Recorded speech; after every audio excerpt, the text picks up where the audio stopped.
Turns on the beat, bitch.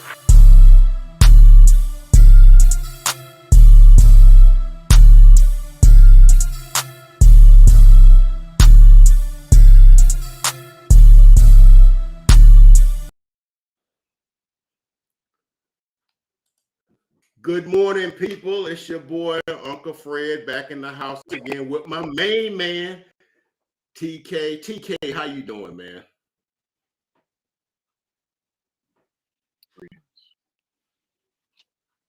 Good, man. Good to see you, man. Good to see you. And you know, this is the things, man. We just two dudes, Saturday morning, talking sports. One of the pleasures of life, man. And that's just one of the things we look forward to doing, man. Just two bros talking sports and things we know about, things we think we experts on, and we're gonna do that thing.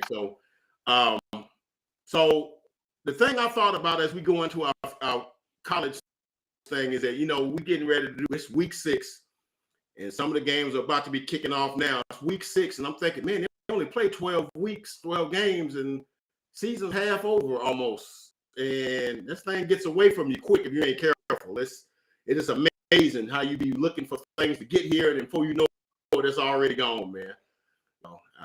That's just, I don't know. It's just amazing to me, man. It's so. What do you think, man?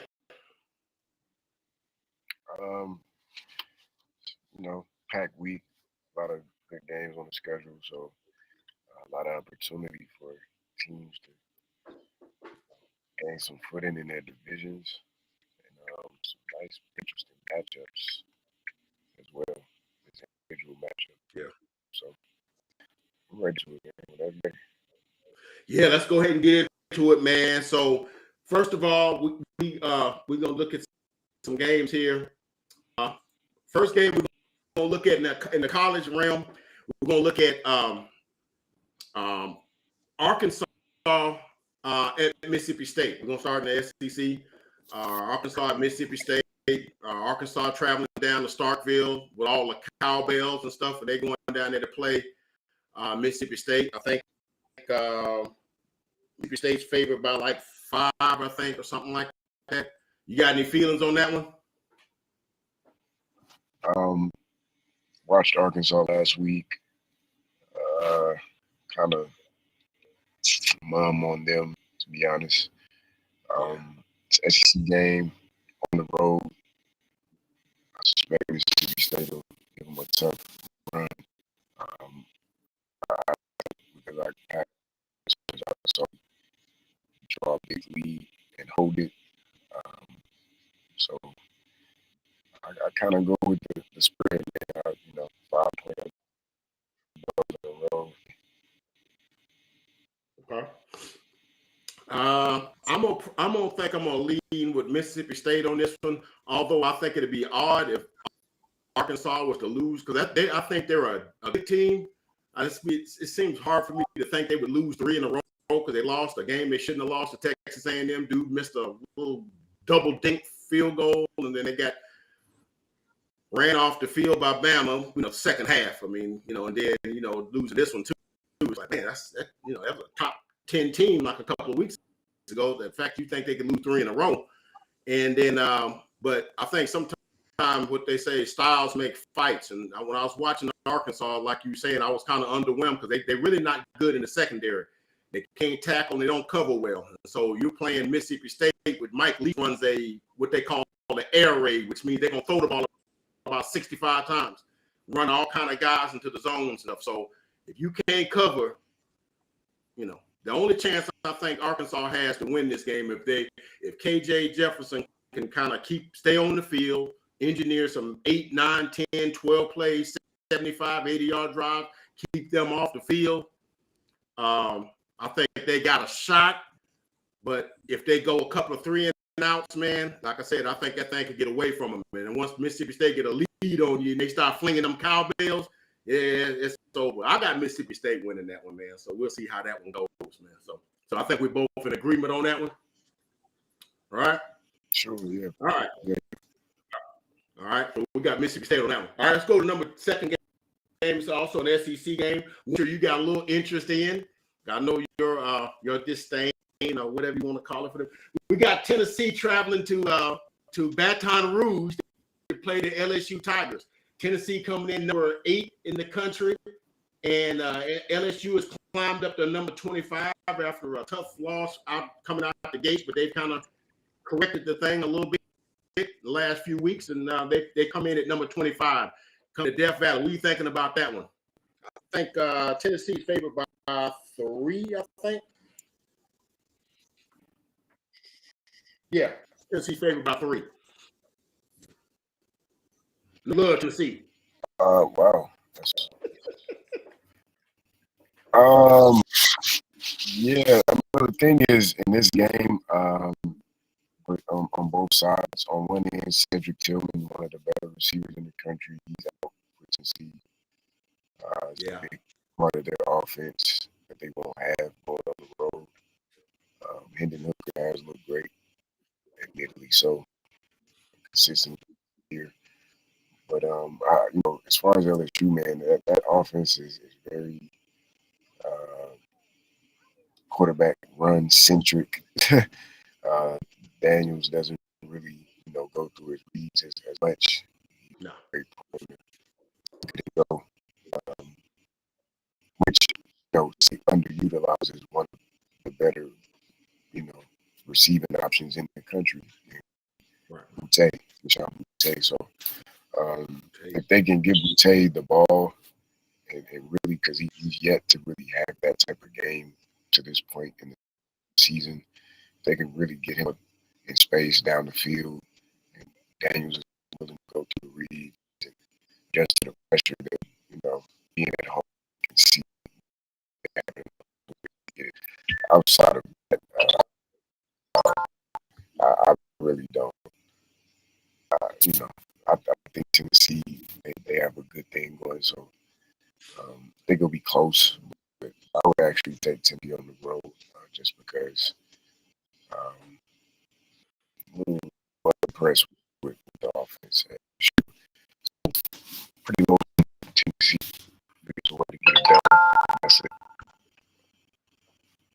Okay. So you're going with Tennessee. Here's the thing, and I've been kind of sounding the horn for Tennessee all season. Everybody's like, man, why you like Tennessee? I said, man, Tennessee got a little something this year, man. I like Hinton Hooker. I like Cedric Tillman, which you say he's probably not going to be playing. They got another dude, Brew McCory, I think is the other receiver. He's supposed to be pretty good. He didn't play, I think, last year. He's supposed to be, kind of, pretty good and whatnot. And but it seems like every year, man, Tennessee always lose a game they should lose. Every year. It's always a game in the thing. You're like, oh, yeah, they favored, and they lose that one. And so I'm wondering if this is one of them because they're playing in Death Valley, and LSU usually plays good at home, but it's a day game. Usually they don't play that great in the day game. They like to play that game at night where they can get their fans get liquored up so they can be hostile. Most SEC players tell you that's one of the worst places to play, especially at night. They get all liquored up, but at a 11 o'clock kickoff, it's like, they probably still, whatever. So the thing is, we talked about Daniels. We won't go on to the next game. We talked about Daniels. The thing is, LSU always has top-level receivers and skill position players. Look at the NFL. They littered with LSU players. We're talking about Boutte, and they're going to have guys open all day long. It's just a matter of whether, what's this dude's name, Jaden Daniels, that's his name, whether he can hit them or not, and whether he goes through his progressions or not. Because Tennessee going to play him soft coverage, okay? So it's just a matter of whether he can find them or not. And on the other side, we know Hinton Hooker, who's going to probably have the best stats of any SEC quarterback this year. I know that sounds sacrilege when a conference has Bryce Young in it, but Bryce Young probably going to miss a couple of games, and Hinton Hooker just piling up stats. And I don't look for Tennessee to be up by 3, 4, 5 touchdowns where they can sit him. So he's going to probably be, in the game. So, and it's going to be a tough game. I got Tennessee winning, but this is one of the games that's going to let me know if Tennessee has climbed the top or not. because it's a hostile environment against a team. Brian Kelly started to get this guy's playing well. Can they win this game, with that going on and whatnot? And so if Tennessee wins this, and then that points toward next week when they play Neyland against Bama. And hopefully they're not looking past LSU to get to Bama. That's the other thing. So, but I got Tennessee in a close one. So, all right. So we got them. So we're both in agreement on that, Tennessee going in. So next we'll go. I ain't gonna stay in the SEC right now. I'm gonna go to some of the Pac-12 games here. I'm gonna go with Utah at UCLA. That's gonna be a night game. Number 11, Utah traveling to number 18 UCLA, and that's gonna be an interesting game. Utah's probably kicking themselves because Cam Rising, I think that's the quarterback's name, probably cost them a chance of being undefeated because they, went into Florida and he threw an interception late in the game. All they needed was a field goal, and he tried to thread the needle, got picked off. Florida walked away with a 24-21 win, but they've been winning and kicking people's butts ever since. Now they go against UCLA. Chip Kelly kind of got them boys playing pretty good. They got they got a receiver. I think his name is what is that kid's name? Jake.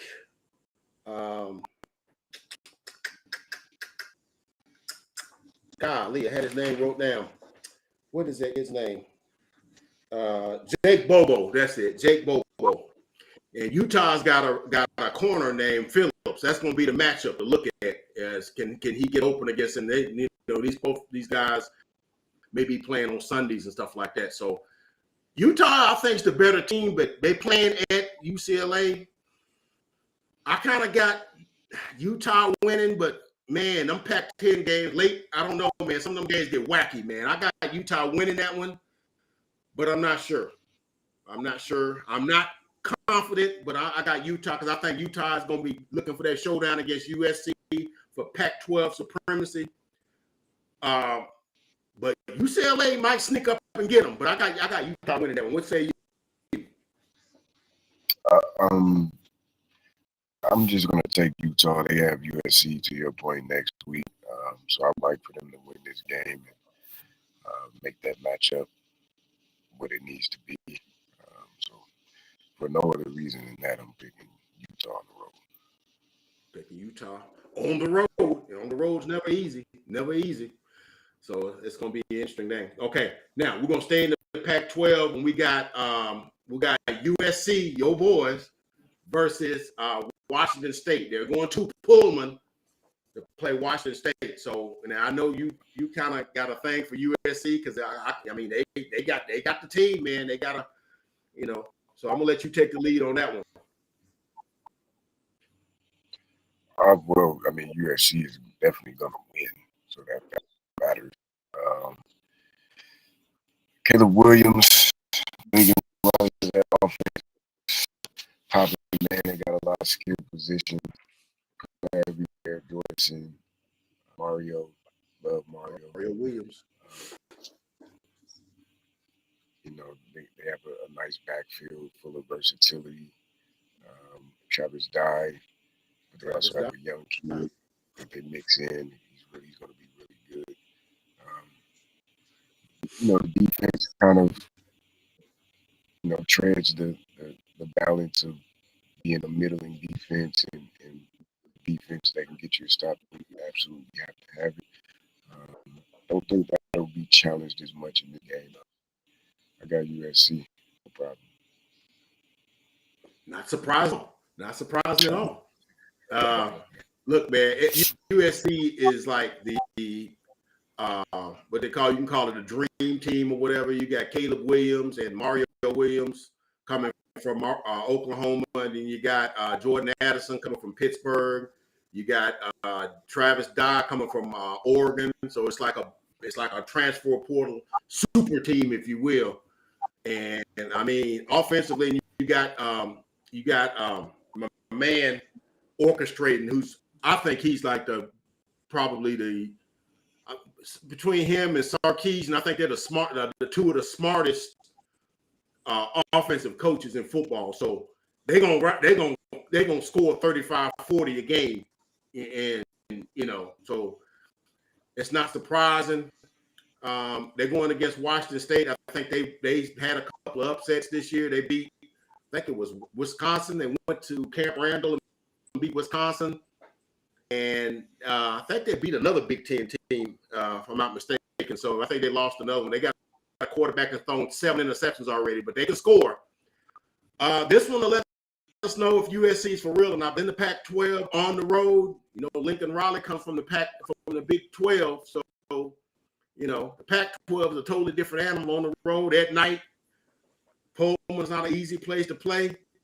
I got USC winning, but don't be surprised if Washington State pulls an upset, because them Pac-12 games be wacky, man. And I'm not kidding you. They just be wacky, man. Be crazy scores and stuff like that. So I got USC winning because the talent is just, you can't go against the talent level that they got and the coaching that Lincoln Riley has. You can't go against that.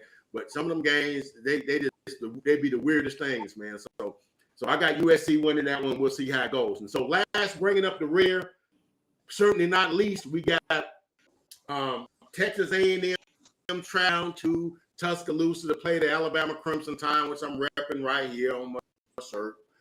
I'll take the lead on this one. Alabama kind of got a little bit of some distress going. Bryce Young goes down last week on what they're calling an AC sprain. They've been mum all week, but I think the last I heard he won't play.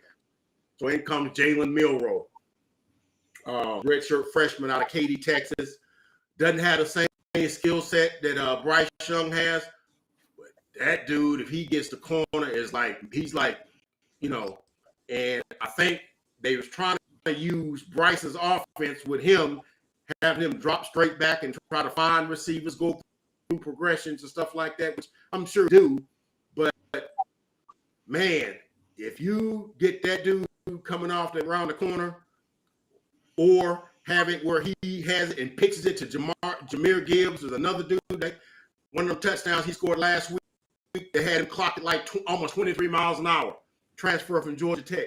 So between those two guys, I don't see how Texas A&M can stay within 15 or whatever. I got Bama. It's going to be a different kind of game. It's going to be a more run-centric game. It's going to be a little more read option, a little more, let it that, a little more RPOs, a lot more of that stuff. So I got Bama winning probably by about 21 or so. That's my take. Yeah, man, Bama. You said it. All right, man. Not much to go on that. Bama, got Bama. So those are our college picks, man. So let's see who we go, and we'll check on them next week, see how those things go. So now we really get in as the NFL picks. The NFL's coming into week 5. We got a few games on the schedule. Man, a lot of good things happened last week.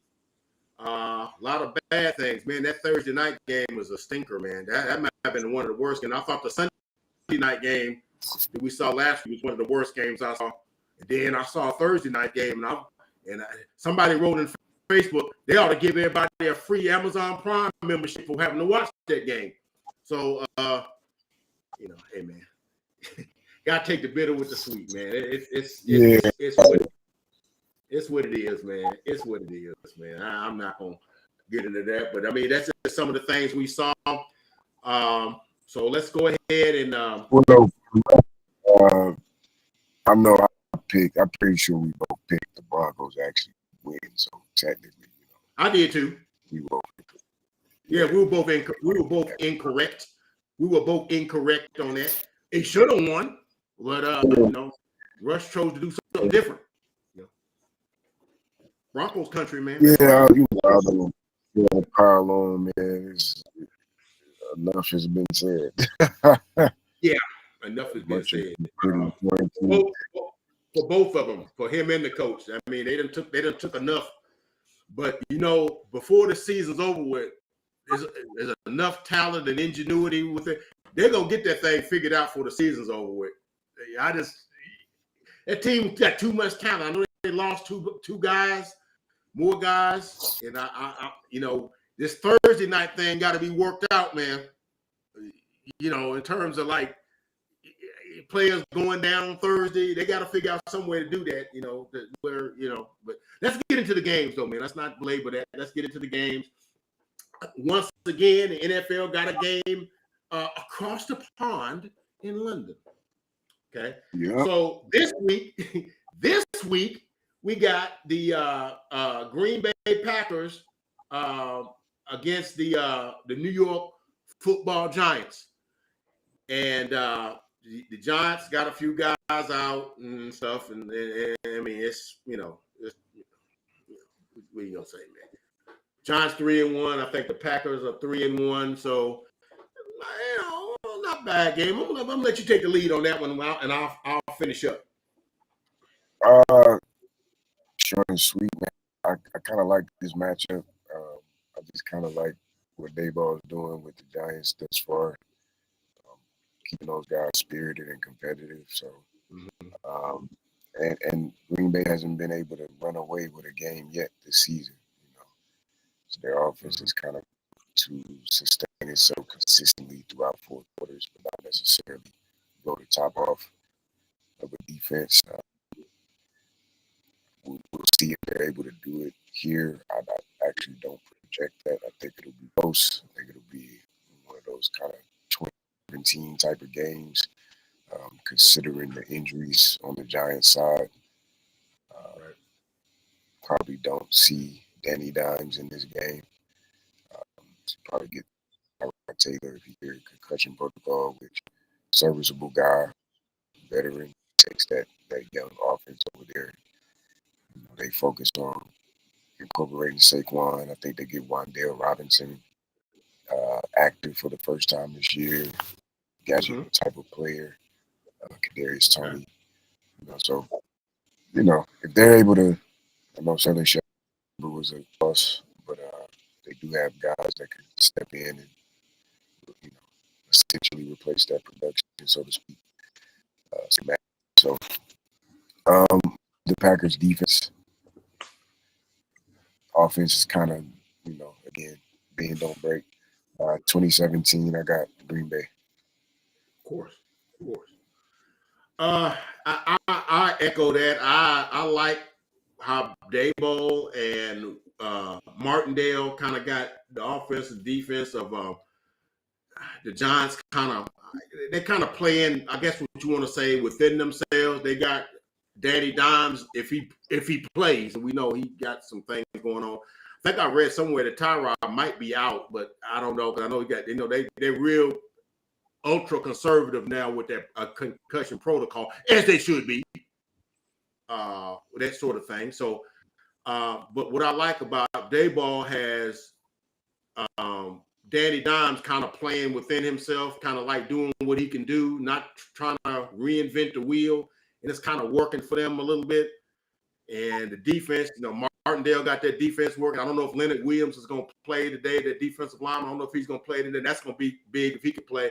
And like you said, losing Sterling Shepard was a big blow, man, especially when they're not able to get Galladay and Kadarius Toney playing to give them something on the outside, to kind of free up the box for Saquon to run in. I, too, think it's going to be a close game. A lot of folks think it's going to be a runaway, but Green Bay has not really unlocked their offense. Defense kind of been carrying them. Their defense is good. Rashawn Gary, it's a bad boy, man. That's a bad dude. So I got Green Bay winning a close one, like you said. And like I said, a lot of time when games are close, comes down to the quarterback. You got arguably the best quarterback playing in our era versus, I don't care how well you coach him up, he's still Danny Dimes, So I got Green Bay probably by maybe like a field goal, maybe a touchdown late. I got Green Bay winning that one. Okay. Got it. All right. So let's look at the second game is going to be the Steelers at the Bills. I don't need to talk a whole lot about this one because I think this is going to be you got a quarterback making his first start against that vaunted Bills defense. I think Phillips is back playing on the D-line for the Bills. I think he's back this week. I think Warriors is questionable. He's playing. You know, we know that Hodge not going to be playing, but I think that defense is still formidable. Man, I just think with an offense, you got a rookie quarterback, no matter how talented I think Kenny Pickett is, and I do think he's talented. When you're starting in the NFL, you're going against one of the better defenses. That thing is going 120 miles an hour. Things is moving faster than he thought, man. And I just can't see Pittsburgh doing anything with this. And I think Buffalo's really trying to right the ship because, you know, they had a couple of subpar games against the Dolphins. They was able to eke out one against the Ravens last week due to some questionable play calling by the Ravens. That set the table for them to eke out that game, in my opinion. I got Buffalo, man. I got Buffalo by, you know, at least by 10. They're favored by 14. That's the most Pittsburgh has been favored, an underdog in like a century.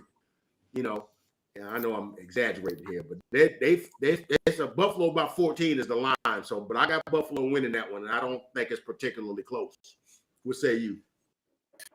I mean, yeah, it's a tall task for Pickett.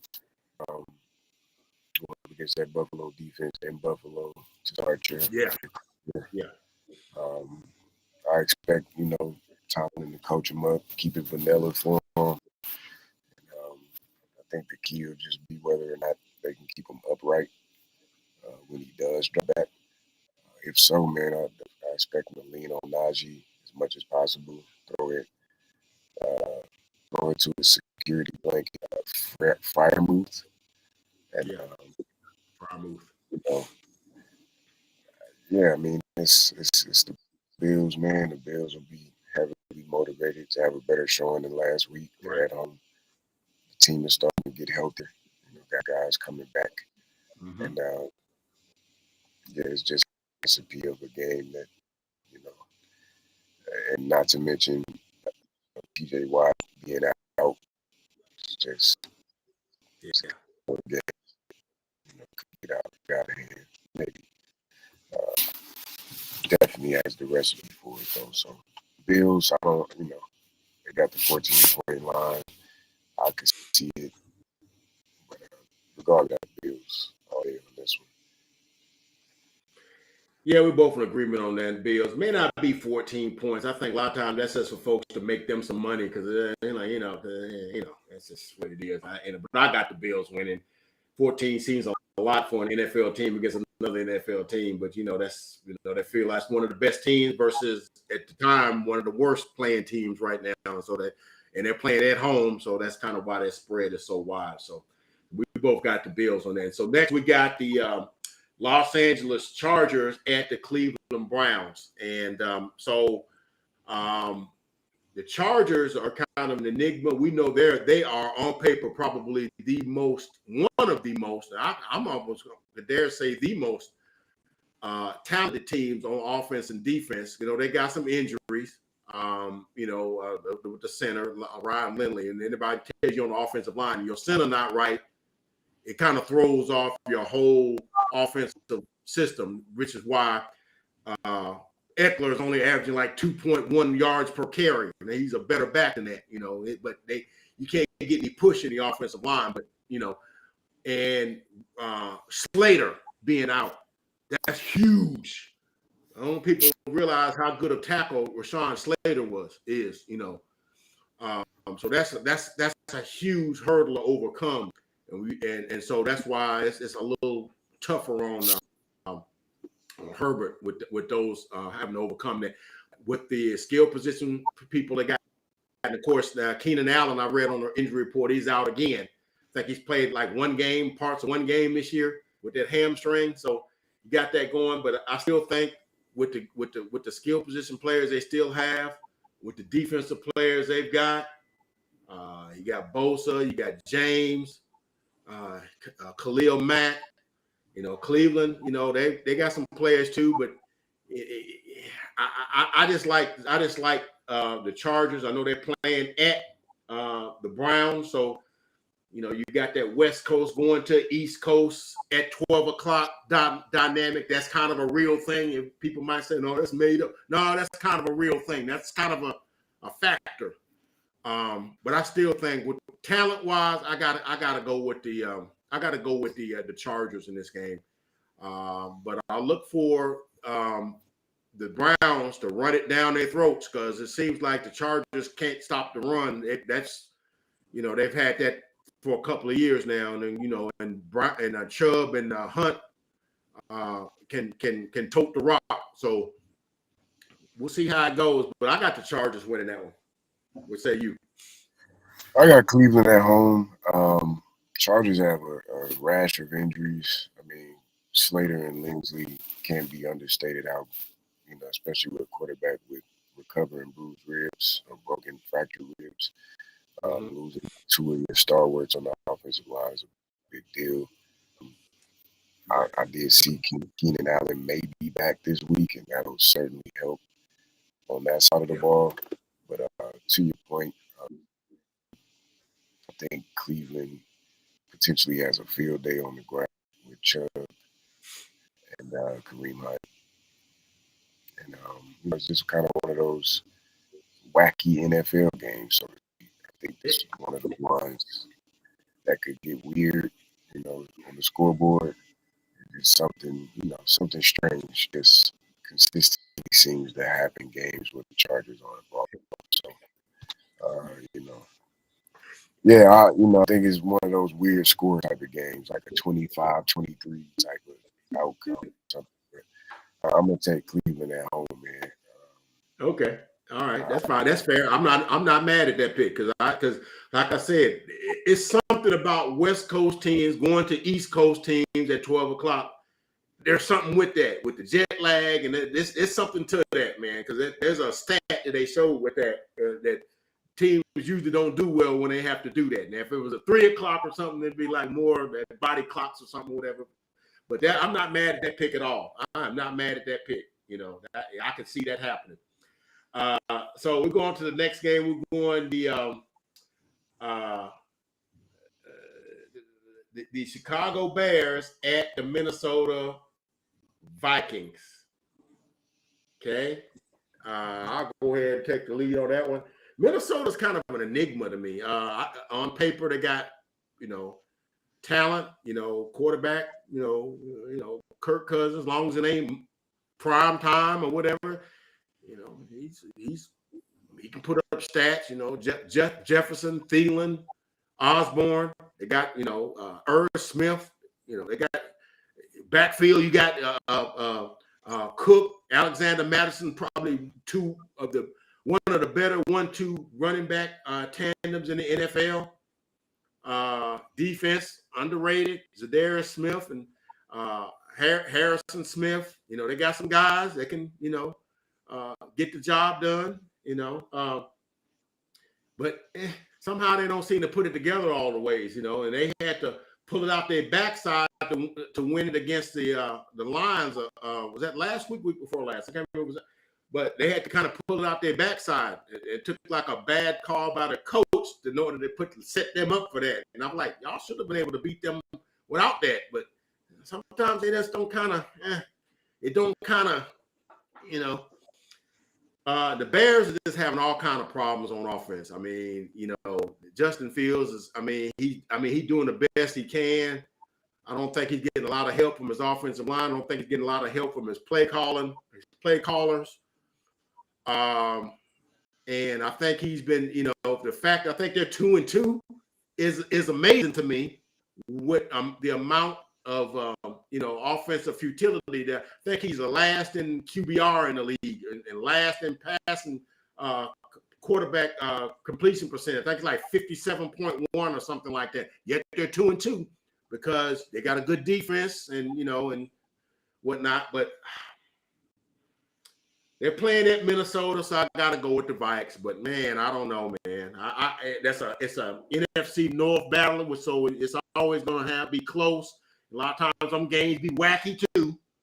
The scores be stupid. But I guess I got to go with the Vikings because I have to go where the talent is. That's where the talent is. So that's why I'm going to go with the Vikings. Yeah, I got Vikings. Bears offense won't be able to keep up. And that's all for me. All right. Good enough. Short and to the point. Now, next game. We're going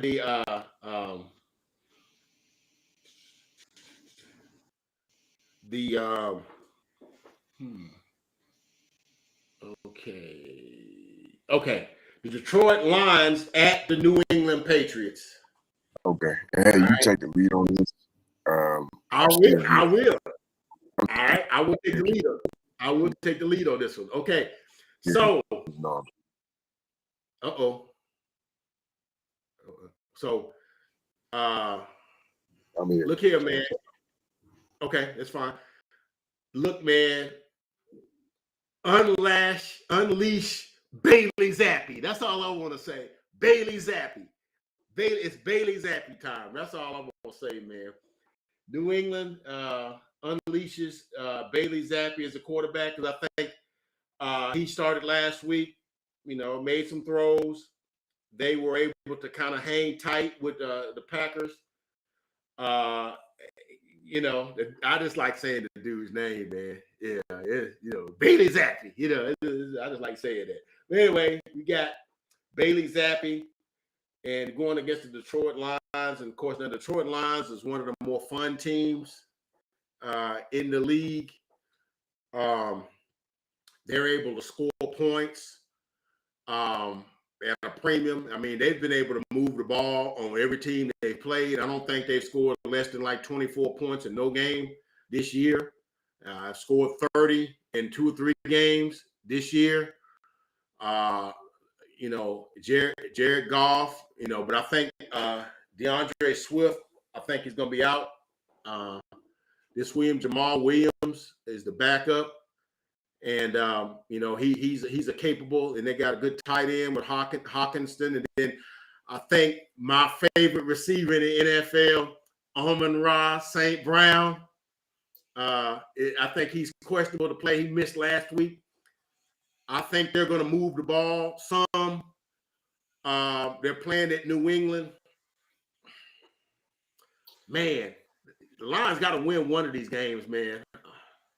I don't know. I just got a feeling Bailey Zappi gonna give me one, man. I guess I'll go with the Patriots, man. I want to make the Lions my pick. I gotta go with the Zapster, man. I'm going with the Patriots, man. That's funny. Yeah, that's funny. Yeah, man. I love a good reason to pick the Detroit Lions to win a game. Yeah, I think this certainly qualifies. New England is at home, but give me the Lions, man. I picked them last week. They didn't get it done, but I do think there's a good chance they get Amon-Ra back this week to couple with Hawkinson, who had a breakout game last week despite the loss. And, I just think that offense has a better chance of busting open 3 or 4 big plays to put points on the board and put a lot of pressure on Mr. Zapp to try and keep up. And Bill, I never would discount Bill Belichick's ability to muck a game up and keep a game close when it should be. But I'm gonna take the Lions. You're gonna take the Lions, okay. That should be a good game, though. I think that's gonna be a good game. Don't let that's gonna be a good game. I think it's gonna be a very competitive game. I think that's gonna be a good game, man. I'm going with the Zap, man. I'm going with the Zappy, man. I'm going with him. All right, now also at the 12 o'clock time, we got the Seattle Seahawks going to the New Orleans Saints, and I'm gonna let you take the lead on that one, and tell me what you think, what you feeling on that one. Well, first and foremost, let's put some respect on the table for the Seahawks, man. I mean, Geno Smith is playing mistake-free football. Out of getting the ball to his guys. Metcalf is I know there may have been concerns about whether or not he'd be able to keep Metcalf engaged and keep his numbers up. He's doing a good job of that, and they're able to, push out some wins thus far. So, I gotta respect that.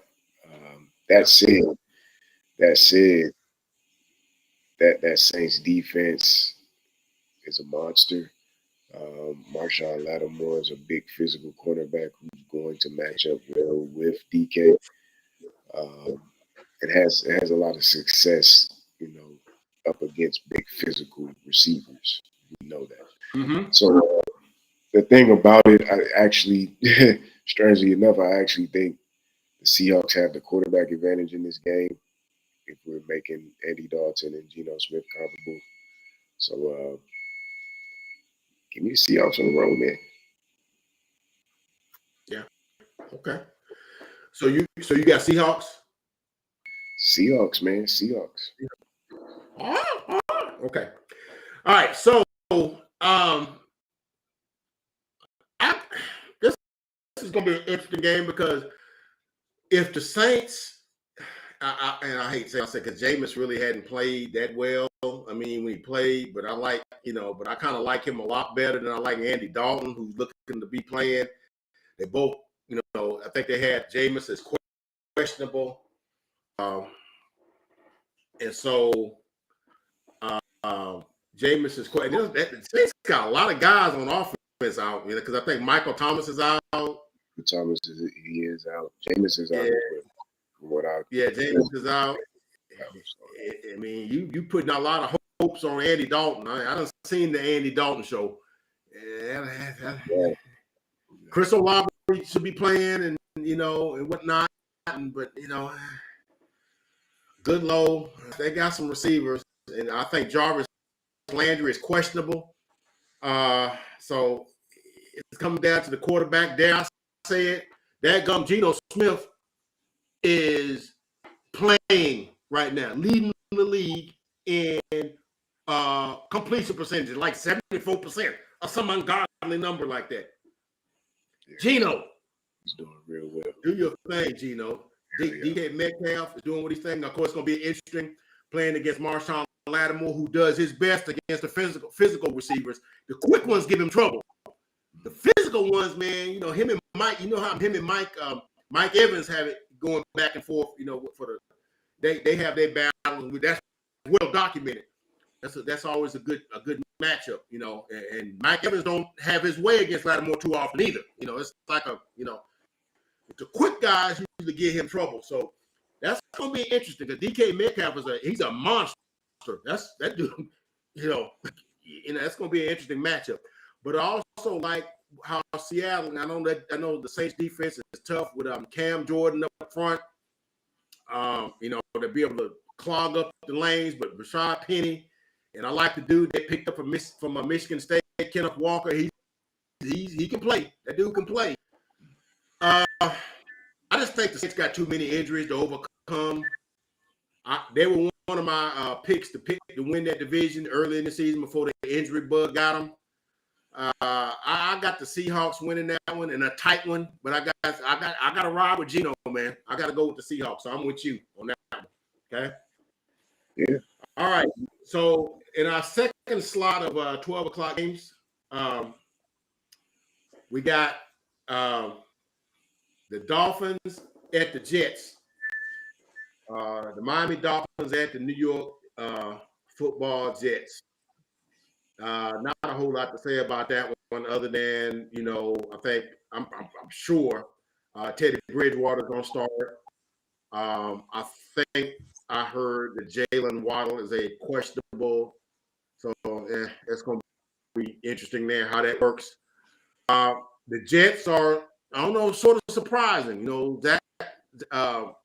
Zach Wilson is making his second start. He's 1-0 this year, starting games. Won against the Steelers last week. They got some weapons. Garrett Wilson. They got. I wish they could have sent that boy down to Dallas, but what's the kid's name from Baylor? I wish they'd use that.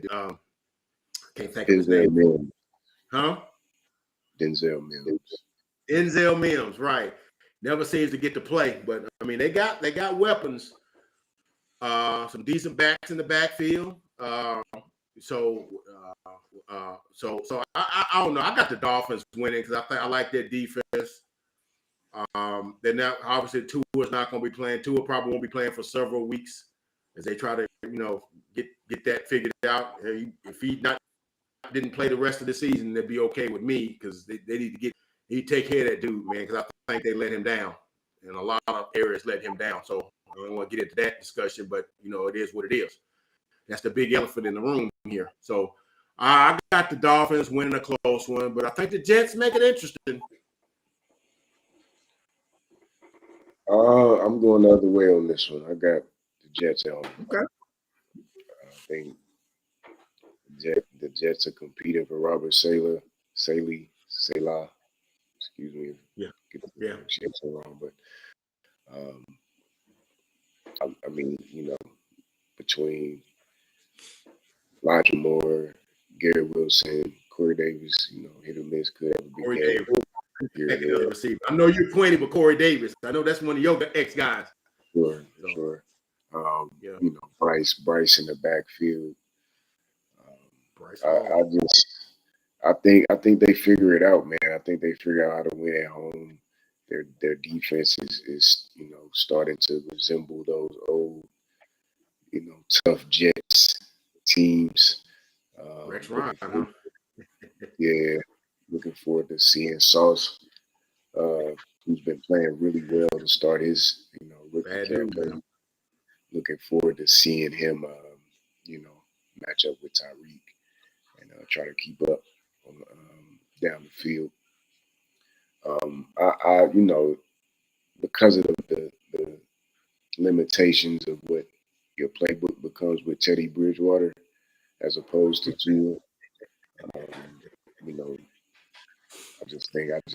think it's a close game. I say that to say I think, because of that, there's a lot of underneath throws, and you don't really get a chance to really stretch it with Tyreek like you want to.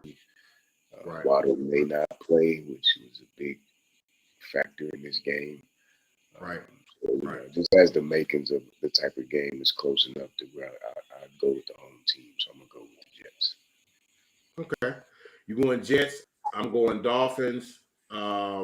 And so that kind of limits things off with Teddy Bridgewater, like Shannon likes to call it, Teddy Bicycle. A lot of your playbook not going to be open to you. It's going to be a lot of bubble screens, a lot of smoke screens, a lot of those. So we'll kind of see how that works and something like that. But I know one thing: Robert Saleh's keeping receipts. I know that he's keeping receipts. So that's the thing. That's the thing. Keeping receipts. He keeps the receipts. I love Robert Saleh, man. Get on him. Get on the media because it's like everybody buried him. I'm keeping the receipts. So I love that. Keep them honest. Okay, now we got the Falcons at Buccaneers. Not a whole lot to be said on there. I think Tom Brady's never lost to the Falcons ever in his life. Lost to the Falcons. Don't look for that to change this week. I think he's getting a lot of his guys back. I think Godwin's a little dinged up last week. I think he hurt his hip in the game against the Kansas City Chiefs. But Mike Evans is back. Mike Evans is like, man, I don't think people realize how special Mike Evans is. Man, that's a big, strong, fast wide receiver that he is in like unison with Brady. I mean, Brady can just kind of read him, and he don't drop a dadgum thing. So I love Mike Evans, man. So not having Mike Evans against the Packers a couple of weeks ago, man, I just happen to think that they had Mike Evans, man, they win in that game. Because it's just a connection he got with Mike Evans. That Mike Evans is a freaking monster, man. And so that's having him, Godwin. I'm pretty sure Julio's gonna make a cameo appearance somewhere in this game. And so hey man, that's what they got him for. They don't need him to be a number one. Just come in, make a couple plays here and there, run a jet sweep here, catch a little dive over the middle for 20 yards there, nurse that hamstring. He's fine. That's fine. That's what they need him for. And then but I'm gonna tell you, I'm encouraged by what I've been seeing by the Falcons. And they was able to win that game against the Seahawks last week. A game I call who's counting. But anyway,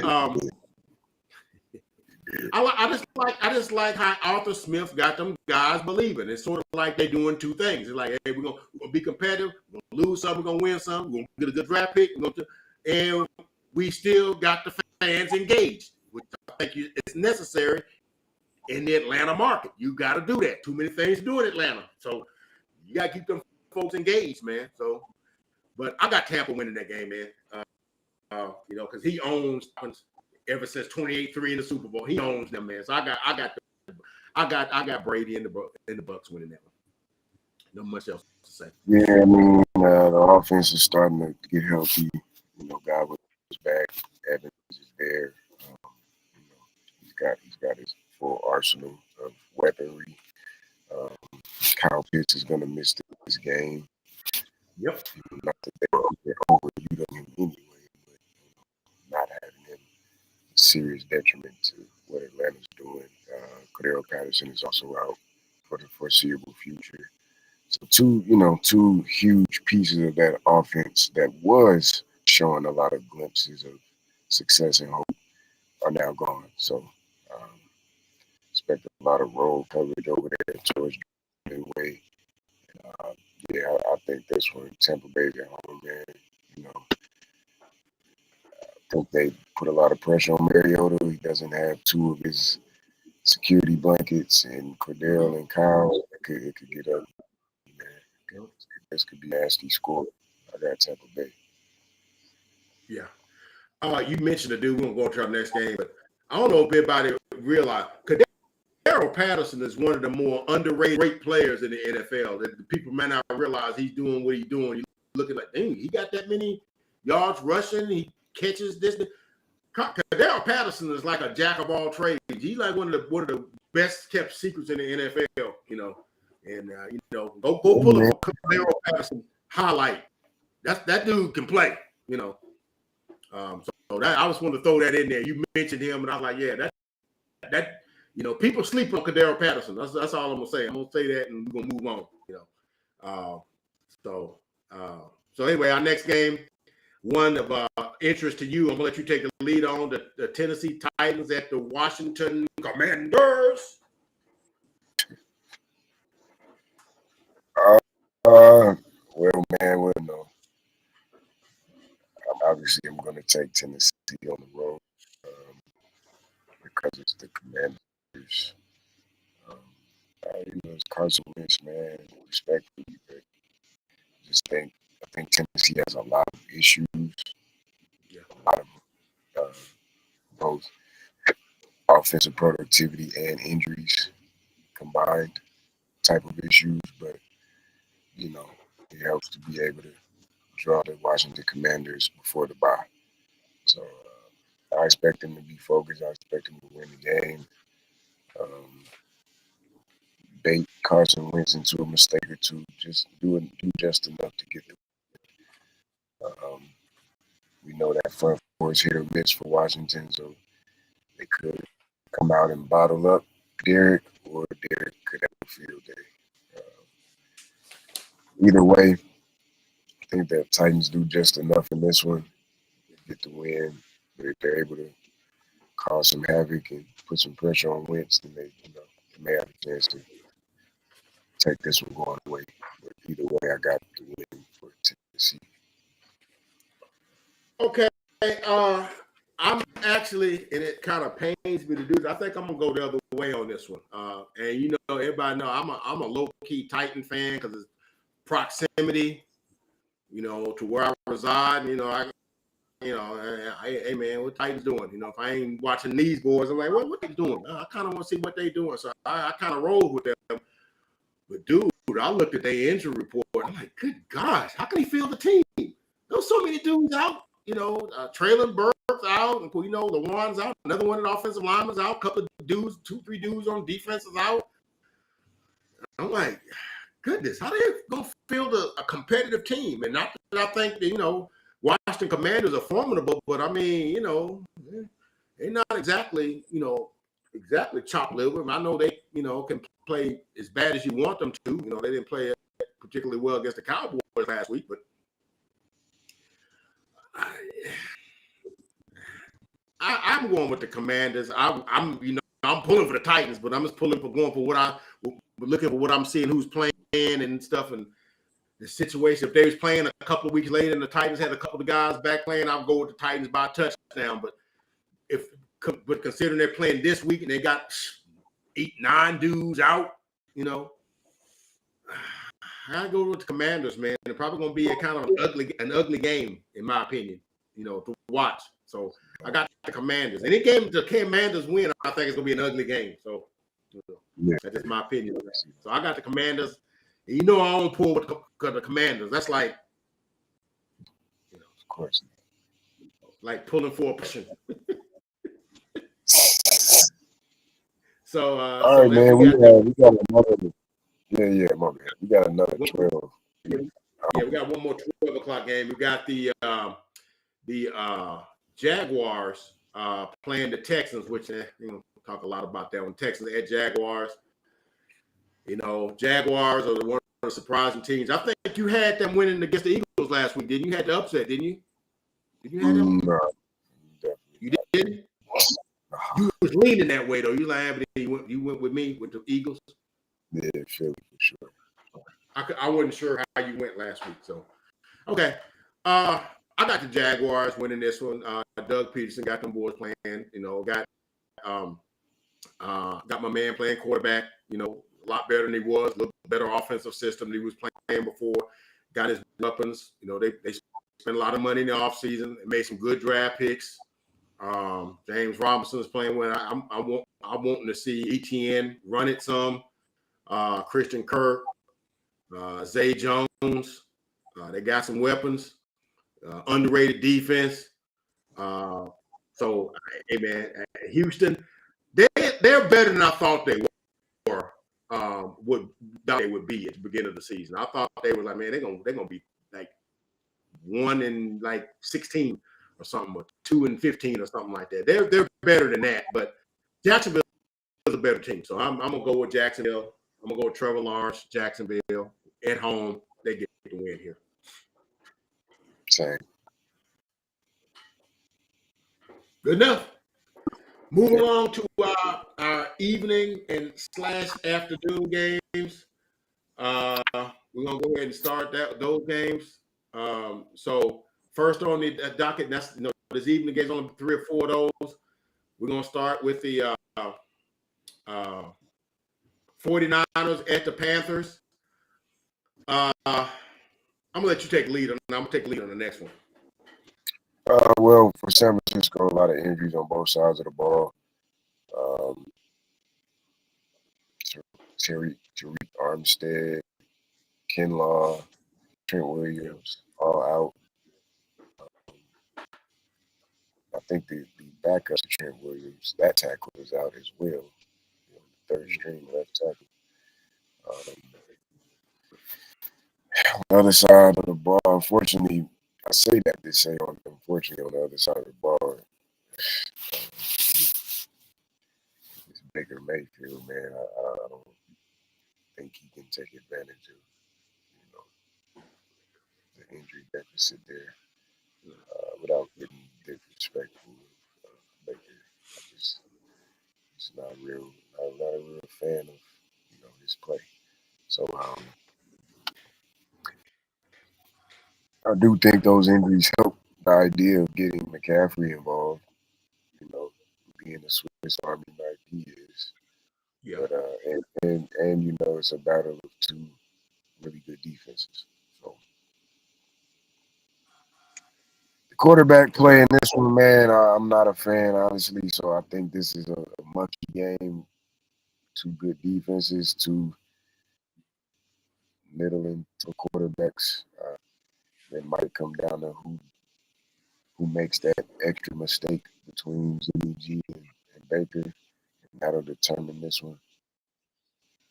I hope, man, I hope under understanding the assignment is in his plans this week as a guy that's kind of teetering on being a starter going forward. So maybe he plays with some type of desperation and they win it at home. It's a tough game to call because I really don't have a lot of faith in either quarterback. But I'll go with San Francisco. San Francisco. Okay. Not gonna spend a lot of time on this one, but I'm gonna go San Francisco as well, and I'm gonna go.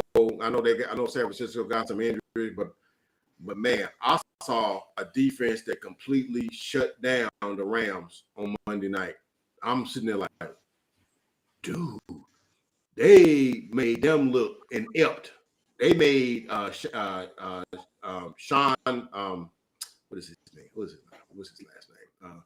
His offense looked pedestrian, and I think that's some of that's due to some of the stuff that's going on with the Rams too. But don't make no mistake, the 49ers got a defense and a half, and so I feel like with that defense going against Baker Mayfield and that putrid offense that the Panthers have, I think they're going to sack Baker Mayfield 4, 5, 6 times, make him throw a couple of picks, maybe. And I'm really not sold on Matt Rule, in the college, in the pro game. Ben McAdoo calling the plays. I'm just not. And yeah, they're two middling quarterbacks, but the difference is Jimmy G. This is an offense he knows well. I'm gonna go with the better signal caller. The better caller. I kind of like Kyle Hand a little bit better than I like Ben McAdoo. And I think they're gonna get the ball to Deebo Samuel somewhere in the game, and he gonna some dudes make some business decisions like he did last week. He literally made Jalen Ramsey make a business decision. Okay. And he was looking for Ram when he got in the open. Where number 5 at? He was looking for him. You know that. So I got the 49ers. I got the 49ers winning that one because I think their defense is just phenomenal. They're smothering almost. So I got that one. Okay. Next, we in agreement on that? Okay. All right. Oh, yeah. Next, we got the Dallas Cowboys at the Los Angeles Rams. And I'm going to take the lead on this. Oh, of course. All right. So, I ain't got this hat on just for show. It's on because that's how I bleed. I bleed silver and blue, or blue and silver, whichever way you want to call it. So I'm going to say this. Cowboys have impressed me this season with how they've played, the togetherness they played with, the heart they played with. On my video last week, I did say I love the effort that they're playing with. I've seen a lot of times guys on plays, blow assignments. Oh, my bad. Give up a big play in the secondary. Oh, we'll get the next one. Like, dude, give up a big run on there. Oh, well, and guys just kind of wave at dudes, and I like how they're all competing and how, it's like we gotta do this thing together, so I like that aspect of it. And we got some concerns because there's some guys that's going to be out. Jason Peters is going to be out. He's got a pectoral muscle thing that he got Thursday in practice. CD Lamb's got a groin thing that he woke up with. He got some tightness there. They've been real cautious with that. He's going to play, though. That's not kid ourselves here. He's going to play. And we got some guys on defense that are going to be coming back. Kind of injured, Malik Hooker got a hand. We got some of the best safeties in the league, but as a threesome, Malik Hooker, J-Ron Curse, who's coming back this week, and Donovan Wilson. They're one of the better. And they're gonna be needed this week. The thing I hate is that the Rams got kind of showed up last week on Monday night, and you really don't like to play teams after they get showed up because that's when they start. Hey man, we got circle of wagons here. We got button up everything. They got Matthew Stafford got hit a bunch of times last week. He threw some picks. He threw some bad passes last week. They got stuffed last week. So a lot of that stuff they're going to fix this week. And they're hearing all the stuff. Hey, Cowboys defense is just like San Francisco. They're going to do that same thing to you. And they're like, yeah, Sean McVay is a smart coach too. So I'm just hoping we understand that this is not going to be a cakewalk. That's not going to be the same Rams team we saw on Monday night. So I got the Cowboys winning. But, man, I think it's going to be close. I think if you get away from us early, I think we could lose this one. But I got the Cowboys winning this one. The score I keep coming back to in all our game, 2017, because they always seem to be close. And I think the Rams will have to look at a way to get somebody else in the offense other than Cooper Kupp. Cooper Kupp got about 45, 50 targets already. Got like 40 catches already. And Allen Robinson got like 9 catches. I know I'm probably lowballing him. Got like 20 targets. I mean, you spent like, I don't know how many $1 million getting this dude, but Cooper Kupp getting all the targets. So if you just bracket covered him, that's kind of going to be the matchup. What does Trayvon Diggs do against Cooper Kupp? Because Cooper, he's going to get his catches. He's going to get his catches. It's a matter of how impactful are they. And are you going to keep him out of the end zone?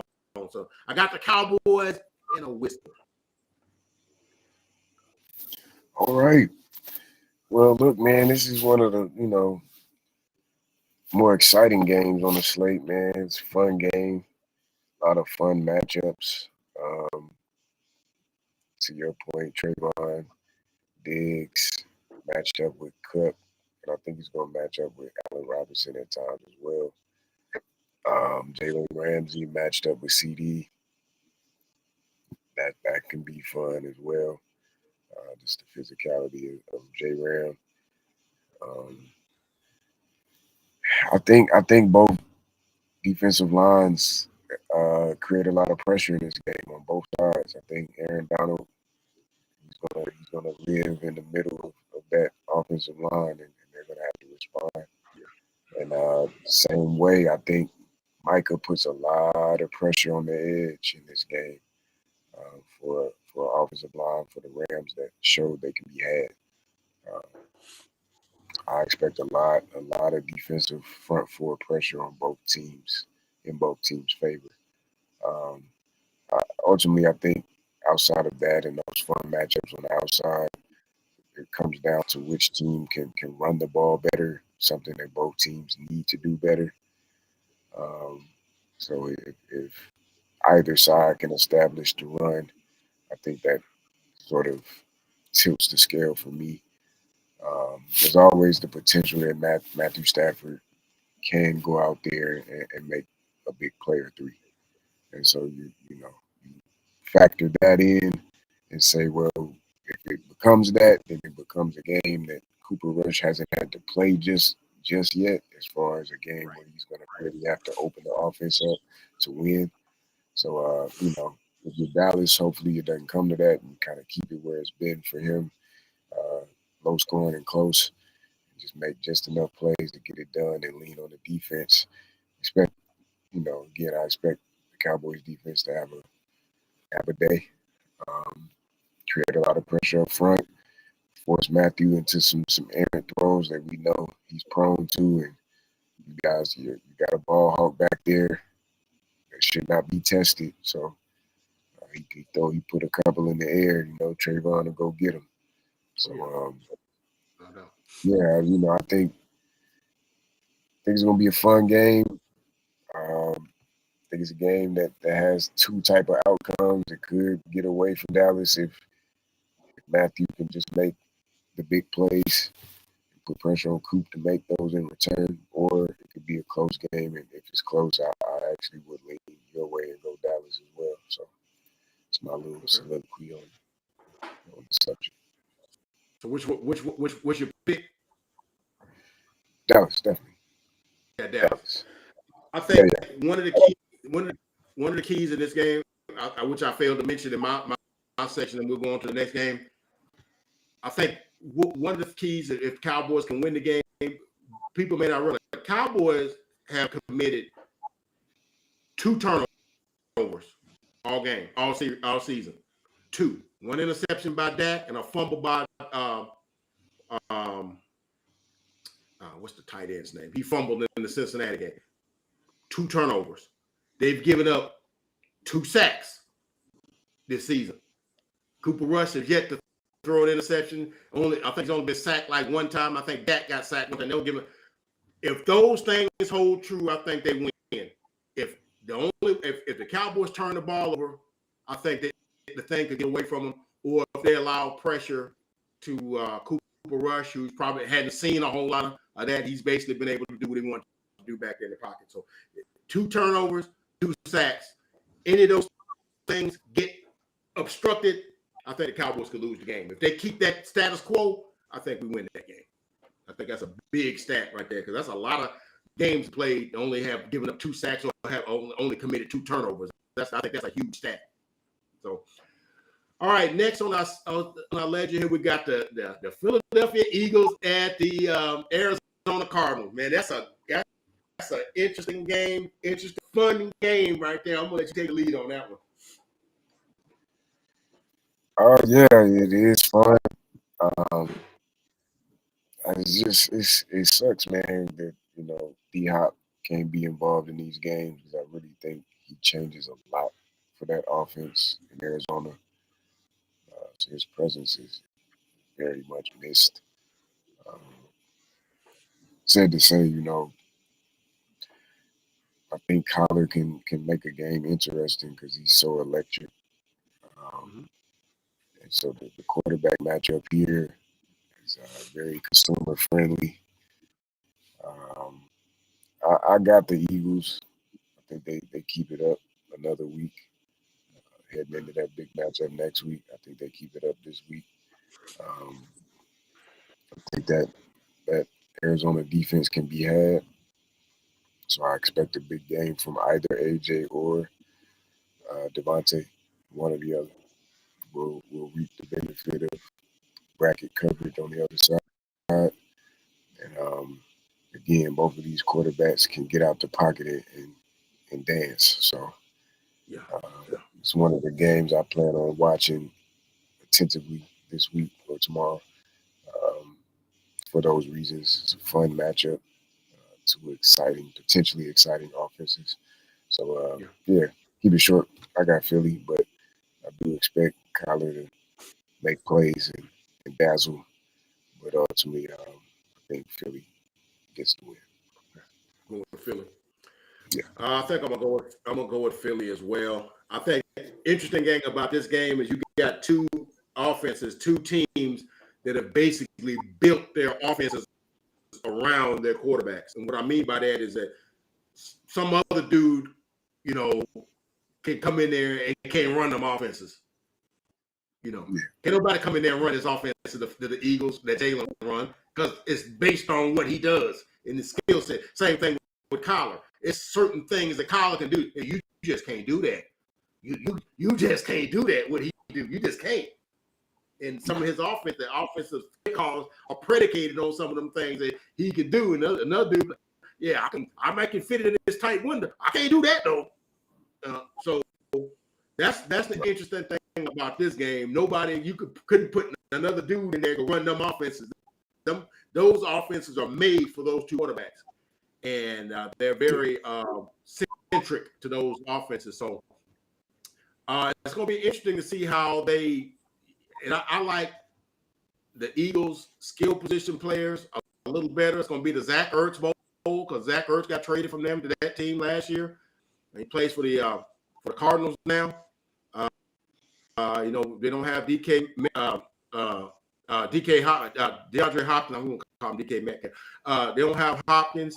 I think Rondale Moore is going to play.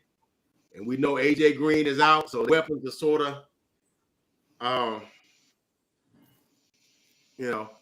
so I don't want to pull the Eagles lever, but I got to because I got to go with the talent I see, and I just like the Eagles skill position players and their defense is playing.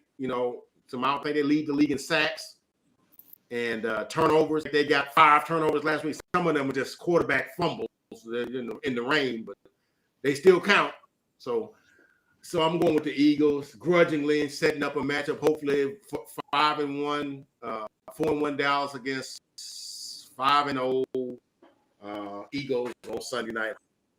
Hopefully, that's that. Hopefully, we can handle them first. I'm going with the Eagles. All right, I think that's it for those. I think Sunday night we got the Cincinnati Bengals at the Baltimore Ravens, and I'll go ahead and take the lead on that one. Baltimore is kind of an interesting team because I think they have played well enough to be 4-0, but they're 2-2. Because they really should have beaten Miami. They had up 35-17 in the fourth quarter or something like that. And the sky fell, and then they had Buffalo beat, and you just call the right play when you down there 4th and goal, and kind of hammering Lamar Jackson, having him just straight drop back. Dude, you want to keep his run options in the especially at the goal line. You kind of want to keep that in the equation, so that the teams don't just squeeze the field off on them or whatever. But they went for it and they didn't get it. Didn't kick the field goal. Buffalo went down, ran the clock down, kicked the field goal. Baltimore really could be 4-0 right now as the other undefeated team right now, but they're not. And they're going up against the Cincinnati Bengals, who started off 0-2, but they are playing well right now. They're starting to find themselves. This is a tough one, man. It's a tough AFC North battle. Teams that are very well acquainted with each other. None of them is going to do something that the other one don't know that they're going to do. They know each other very well. Since Joe Burrow and his guys, Mixon, Jamar Chase, but Baltimore's defense kind of ain't been as good as it's been before. They've been kind of leaky, especially on the secondary. Marcus Peters got some things going on too. Some of the stuff he was doing last week. Man, I really want to pick Baltimore, man. I really pick them, and I can't see them losing 3 in a row. I guess I'll go with Baltimore, man. I go in a good, entertaining game Sunday night. I guess I got to go with Baltimore. Okay. Yeah, man, it's a fun matchup. Again, in this one, a whole lot of matchups I'm interested in. I know Marlon and Marcus got their hands full with Jamar and T. Higgins. So watching those guys battle on the outside, that'll be fun. J.K. Dobbins and Joe Mixon are 2 backs. They had the potential to, bust a big run and make a big play out of the backfield. To your point, I think both defenses in this game have been kind of hit or miss this season. So, that could actually determine the game, which team can put more pressure on the other team's quarterback. Get some consistency in that regard. I think both teams will be able to make plays down the field. I do think that. So I expect, in Lamar's case, I expect Mark Andrews and Rashad Bateman to, have some pretty good games. In this one, may see a big play for Duvernay in there, sprinkled in somewhere in there. It's no mistaking a lot of questionable decision making last week that cost him that game. I certainly lean in Marcus Peters' direction. If I'm a player in that situation, I just want to see a different decision made. I get it. Of course. All that said, I think it's going to be a fun game. I'm going to take the home team. I'm going to trust that the Ravens figure it out and walk out of there with a W at the bank. W they desperately need right now in division game.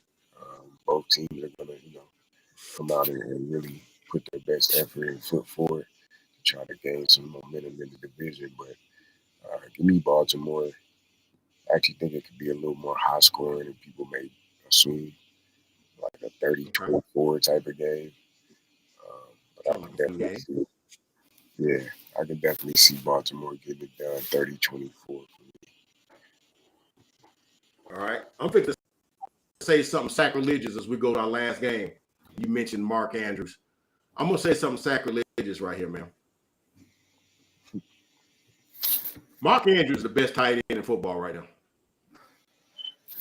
Love me some Mark Andrews because he do it all. Because that dude blocks, he gets downfield, he has hands, he does. I love me some Mark Andrews, man. That Mark Andrews is a stud to me. I love me some Kelsey too. Now, not trying to say Kelsey, but I love me some Mark Andrews, man. That's a bad dude, man.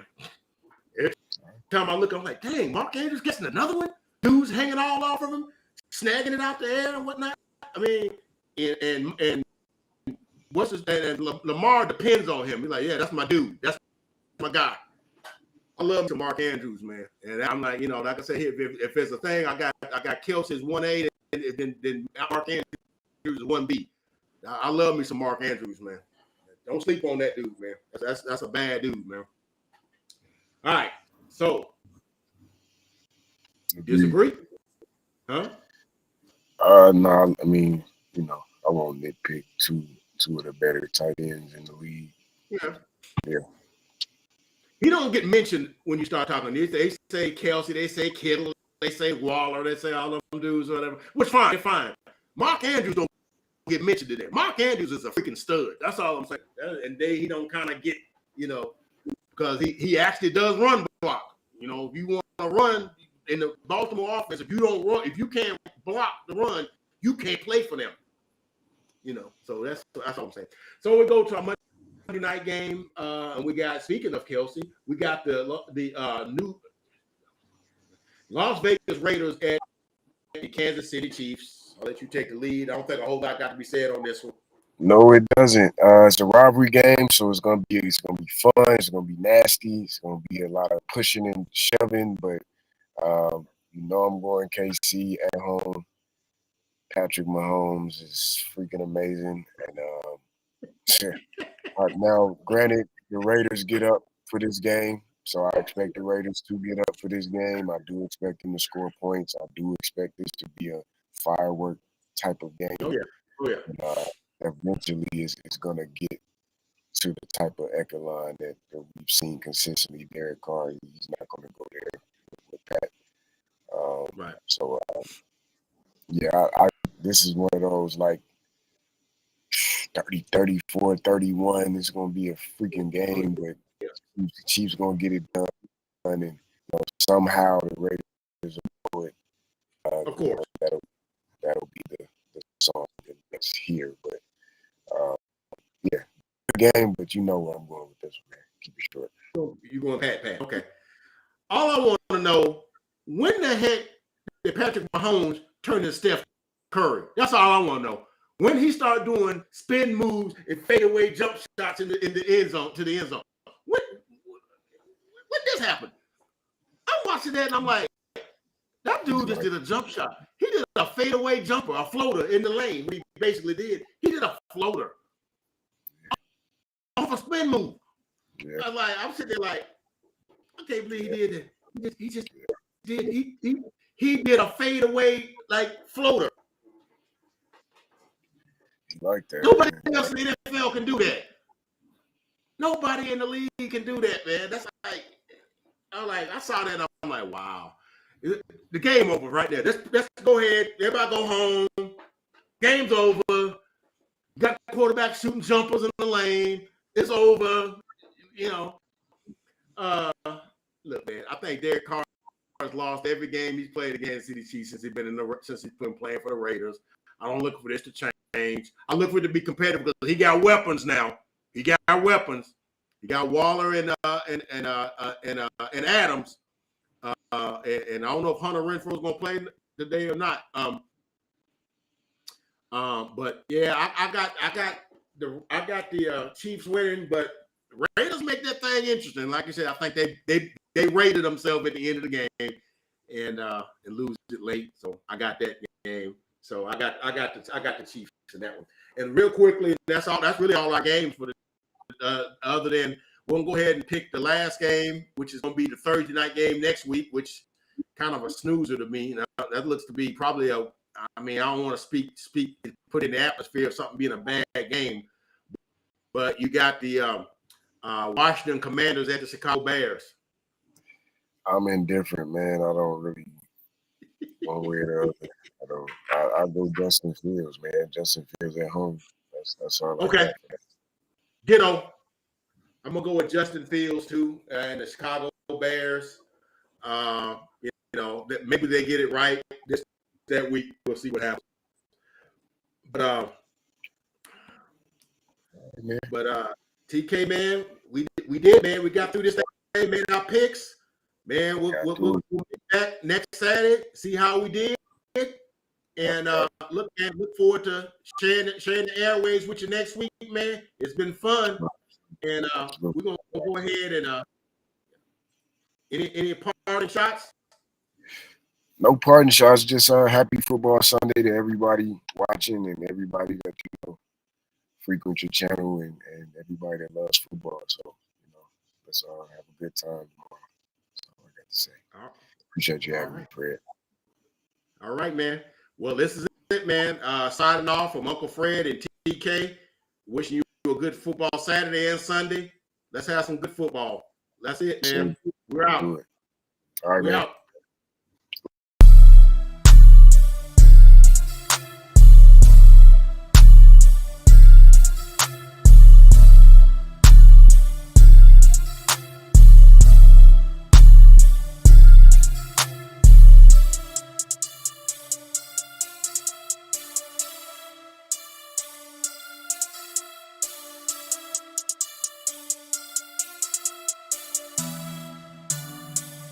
Two times on the beat, bitch.